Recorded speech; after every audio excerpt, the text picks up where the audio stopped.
In 1891, Maria Sklodowska arrived in Paris with a single purpose: to study science at the Sorbonne. She came from Poland with little money and no safety net. Paris promised knowledge, but it also demanded a price she could barely pay. Every decision mattered: what to eat, where to sleep, how to stretch each coin. She accepted the hardship because the alternative felt worse: giving up. At the Sorbonne, she entered a world that claimed to be built on reason, yet it still pushed women to the edges. Lecture halls opened, but laboratories stayed guarded spaces, shaped by habits and expectations that favored men. She competed anyway, and she did it while exhausted and underfed. The work required more than intelligence, it required endurance, and she learned quickly that talent alone did not guarantee a place. So she made herself impossible to ignore. She studied relentlessly, chased the strongest courses, and treated every exam like a test of survival. She lived like someone investing in a future that did not yet exist. Each month in Paris hardened her focus. She did not arrive as a celebrated scientist. She arrived as a poor student with a plan. In that city, determination became her first instrument. In 1894, her work and studies brought her into contact with a French physicist named Pierre Curie. He already had a reputation for careful, demanding research, and he took scientific questions personally as problems that deserved patience. They did not meet as celebrities or future legends. They met as working scientists, comparing notes, checking results, and discovering that they trusted each other's thinking. That trust mattered because both faced limits. She needed stability and access to serious research. He needed a partner who matched his intensity and did not treat science as a hobby. Their connection grew out of shared habits, accuracy, simplicity, and a refusal to pretend. It moved from professional respect to commitment, because the work they wanted required a life built around it. Marriage followed, not as an ending, but as a practical decision about how they would live and work.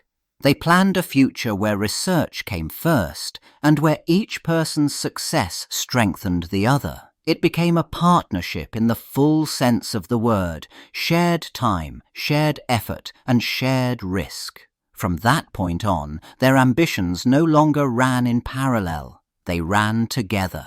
In 1897, Marie faced a decision that shaped the rest of her life. She needed a doctoral subject that mattered, and she needed it to be hers. A strange clue pulled her in. Certain uranium compounds seemed to give off penetrating rays without any lamp, spark, or heat. No one understood why. Marie chose that mystery, not because it looked easy, but because it looked measurable. If the rays were real, they had to leave a trace. The problem was that these rays stayed invisible. Marie needed a way to count something no one could see. She turned to a careful method. She measured how the rays changed air, making it conduct electricity. The stronger the rays, the stronger the electrical effect. That gave her a new kind of ruler. It let her compare substances fairly, the way a scale compared weights. Suddenly, uranium rays stopped being rumors and became numbers. Those numbers led her to a striking conclusion. The rays did not depend on how uranium was mixed or what form it took. They seemed tied to the element itself, as if uranium carried an internal source of energy. Marie treated it as a property of matter, not a chemical trick. She needed a name for that constant emission, and she used one that captured the action: radioactivity. It gave scientists a new word and a new target. In 1898, Marie's measurements kept delivering an awkward result. A dark ore called pitch blende acted stronger than pure uranium. That should not have happened if uranium was the only source of the rays. So the question tightened. Either the instruments lied, or the mineral hid something else.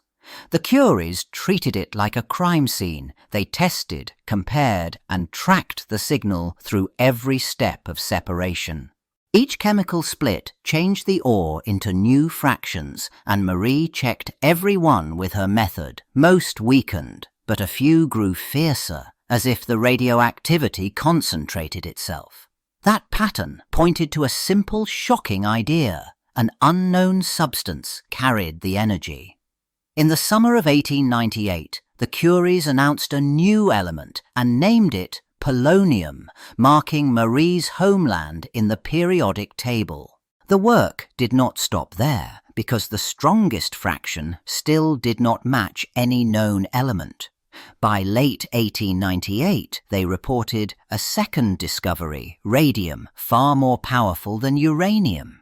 It was not a new kind of light or a chemical trick. It was matter itself revealing an inner force. Some minerals were more radioactive than uranium because they contained something hidden, something entirely unknown until then. From 1899 on, discovery turned into grinding work. To prove radium was real, they had to separate it from the mineral that hid it. Pitch blende, a dark ore left over from uranium mining. They did not receive neat samples in small jars. They received loads, so they set up in a rough shed and began the same steps again and again. Crush, dissolve, filter, and measure. Pitch blender contained only traces of radium, so almost everything they handled became waste. That was the trap. To get a tiny amount of radium compound, they processed tons of material, boiling huge batches and letting crystals form, then sorting them by how strongly they registered on their instruments. Each round narrowed the mixture. Each round demanded more time, more heat, more chemicals, and more patience. Slowly, the signal stopped being a rumor and became a substance. They isolated radium salts, still mixed, still difficult, but real enough to weigh and to study. With that, radium shifted from an idea to a product. Other laboratories wanted samples. Doctors began asking what it might do to the body. Companies looked for ores to refine. A new industry formed around a material they had pulled from mountains of waste. By 1903, the impact of the Curies' work had spread far beyond their own experiments. Other scientists used their measurements and confirmed that radiation came from inside the atom itself. That idea shook physics. The Nobel Prize in Physics appeared as the highest stamp of approval, created to honor discoveries that changed how the world worked. Suddenly, their private struggle became an international question. The Nobel Committee prepared to reward the breakthrough, and the names attached to it mattered. Marie and Pierre had worked as a pair, but recognition did not always follow the labor. In the end, the prize went to 3 people: Henri Becquerel for the first discovery of radiation, and Pierre and Marie Curie for pushing it into a new science. It was official. Their work counted. With that announcement, everything shifted. The researchers who had been easy to overlook became public proof that modern science was rewriting reality. Invitations, articles, and honors followed, and their results stopped sounding like strange claims from a small lab. They became symbols: the married team who revealed invisible forces, and the woman scientist whose name now stood beside the greatest in Europe. In 1906, the partnership that had driven everything ended in an instant. Pierre died suddenly in a street accident, and Marie faced a shock that was both personal and professional. Their work had depended on 2 minds moving together day after day through uncertainty. Now she held the measurements, the samples, the unfinished questions, and the weight of a famous name. Grief did not pause the world. The laboratory still demanded answers. The Sorbonne responded in a way that France had never done before. Marie took Pierre's chair and became the first woman professor there. It sounded like an honor, but it also placed her in a spotlight that never softened. Every lecture, every result, every decision was judged twice, as science and as a woman daring to lead it. She had no partner beside her at the bench. She had to become the institution. She continued anyway, because the work did not belong to grief or gossip. It belonged to evidence. Marie kept refining radium, tracking its strange power with careful numbers and pushing for the resources a new field required. But now each success carried a harsher question. Could she truly stand alone? The public treated her life as a spectacle and her work as a test. She endured the scrutiny and kept moving forward. The research survived because she did. By 1911, Marie Curie's work still carried huge weight in science, but her life also sat under a harsh public spotlight. A scandal erupted around her private relationships, and the backlash grew loud and personal. Newspapers attacked her character instead of her results. Some people demanded that she step back and stay quiet. The pressure did not just embarrass her, it threatened her place in French society. At the same time, the science did not disappear. Marie had done what few people on Earth had managed to do. She had isolated radium and polonium as real chemical elements, not just strange effects in minerals. That meant grinding, separating, and proving again and again what was truly there. In 1911, the Nobel Committee awarded her the Nobel Prize in Chemistry for that achievement. The prize came anyway. The second Nobel changed what could be questioned and what could not. Critics could still insult her, but they could not erase the fact that she had pulled new elements out of nature with her own methods and discipline. She became the first person to win Nobel Prizes in 2 different sciences. It sealed a singular legacy. Marie Curie stood not as an assistant or a symbol, but as a scientist whose name meant discovery. When World War I began, the problem in military medicine felt brutally simple. Surgeons needed to know where the metal was. Bullets and shrapnel tore into bodies, and guessing their location cost time, limbs, and lives. Marie Curie had already helped change how people understood invisible forces, but now she faced a different test, turning physics into speed. She pushed X-ray technology out of hospitals and toward the front lines. She organized mobile radiology units, cars fitted with X-ray equipment and power sources, so imaging could happen near the wounded instead of miles away. These vehicles moved from site to site, bringing a decision tool directly into emergency surgery. The impact came fast. Doctors located fractures, found embedded fragments, and planned operations with far less uncertainty. In a war of mass injuries, that reduction in guesswork mattered.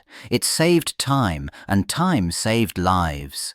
But machines alone did not solve the battlefield problem.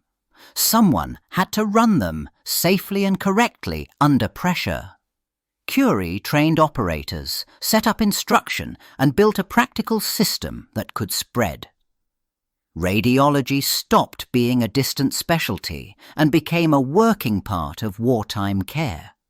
Every trained hand multiplied what one scientist could do. Her discoveries did not stay in papers or prizes. They became a tool carried into war, one patient at a time. Today, the Curie name carried 2 meanings at once. It stood for discovery, and it also stood for risk. The work that began as careful measurements of strange rays ended up shaping an entire century of science. It helped people understand the energy hidden inside atoms. It opened the door to nuclear research, and it turned radiation into a tool that doctors used, not just a mystery that physicists chased. In medicine, that legacy became practical and widespread. Radioactivity supported new ways to look inside the body and new ways to treat disease, especially cancer, by targeting tissue that could not be reached by surgery alone. But the same force that healed also harmed. The early researchers had handled radioactive materials with almost no protection. They trusted their senses, even when the danger stayed invisible and silent. That danger lasted far longer than anyone expected. Marie's old lab notebooks remained radioactive long after her experiments ended, so hazardous that they had to be kept in lead-lined boxes, and anyone who wanted to consult them needed special precautions. The papers themselves became evidence of the cost of discovery. It was a stark contrast to those first years in Paris when unprotected hands had done the work.